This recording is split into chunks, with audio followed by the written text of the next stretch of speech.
டிவிக்கு தலைவர் ராஜ்மோகனை கல்வி அமைச்சராக அதை பத்தி நீங்க என்ன கருத்து சொல்றீங்க? அனைவர்கள் மீதும் சாந்தியும் சமாதானமும் உண்டாவதாக. இந்த ராஜ்மோகன் என்ற ஒரு தலித் என்கிறார்கள். மனுஷன்ல தலித்து கிழித்து உயர்வு தாழ்வுலாம் கிடையாது. சில முட்டாள்கள் சொல்லிக் கொண்டிருக்கிறார்கள்.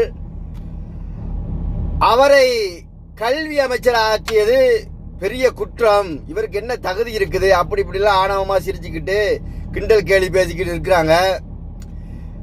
வெள்ளைக்கார நம்ம நாட்டை பிடிச்சதுக்கு அப்புறம் ஆரியர்கள்ட்ட, ஏன்னா அவங்க கிராஸ்ல வந்த ஆரியர்கள்ட்ட ஒப்படைச்சுட்டு போயிட்டான். அதிலிருந்து இதுவரை பிராமணர்களும் ஆதிக்க சக்திகளும் நம்ம நாட்டை அதிகார வர்க்கமாக ஆண்டு கொண்டிருக்கிறார்கள்.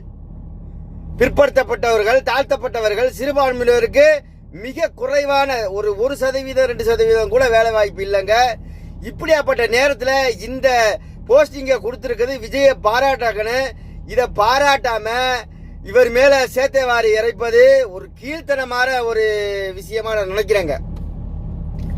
என்னைக்குமே ஏழை பணக்காரன் ஆகக்கூடாதுன்னு நினைக்கிற அந்த கெட்ட புத்தி இருக்க அவனையே அழிச்சிடும்.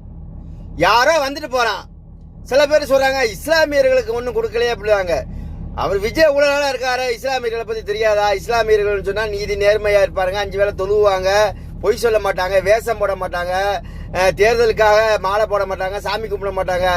அதனால அதெல்லாம் செய்யாம தன்னுடைய எல்லையில சரியா நின்றுகிட்டு அவங்க தேர்தலை சந்திச்சிருப்பாங்க, வாழ்க்கையை வாழ்வாங்க. அது மாதிரி ஆள் தான் உண்மையான முஸ்லீம்ங்கிறதுனால அந்த உண்மையான முஸ்லீம் எப்போ வர்றாரோ அப்போ சீட்டு கொடுப்பாங்க. அதை பத்தி நம்ம கவலைப்படலாம்.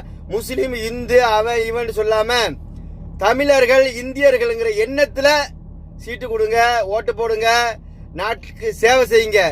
ஜாதி மதத்தை உங்க சவத்துக்குள்ள, உங்க கோயிலுக்குள்ள, மஸ்ஜிதுக்குள்ள, சர்ச்சுக்குள்ள வச்சுக்கிடுங்க. அரசியலில் இது போன்ற ஒரு பாகுபாடுகளை கொண்டு குழப்பாதீங்க. நாடு முன்னேற பாடுபடுங்க. என்னென்ன வழிகளை கண்டறிங்க. வேலை வாய்ப்பை பெருக்கிறதுக்கு என்ன செய்யணும்? பல இளைஞர்கள் வேலை இல்லாம தவறான வழியில போய்கிட்டு இருக்காங்க. அதை பத்தி கவலைப்படுங்க. இந்த அரசுக்கு வலியுறுத்துங்க. அவர்களுக்கு மாசம் ஒரு 10,000 ரூபாய் கிடைக்கிற மாதிரி ஏதாவது ஒரு வேலையை கொடுங்க.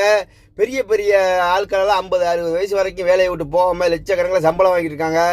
அவங்களுக்கெல்லாம் ஒரு 5,000 ரூபாய் மாசம் கொடுத்துட்டு, அதாவது ஆலோசகர், ட்ரைனரா அப்படி போட்டு விட்டு இளைஞர்களுக்கு வேலை வாய்ப்பு கொடுக்க முயற்சி செய்யறதுக்கு நீங்கள்லாம் பதிவு போடுங்க. அதை விட்டுவிட்டு பொழுதனைக்கும் பார்த்தா அந்த நடிகர் பிரச்சனை, நடிகை பிரச்சனை, உப்பு சப்பு இல்லாத பேச்சு, மாமியா வேலை இல்லாத மாமியா கழுதையை போட்டு சரிச்ச கதையா இந்த இணையத்தில் இருந்து இருக்கு.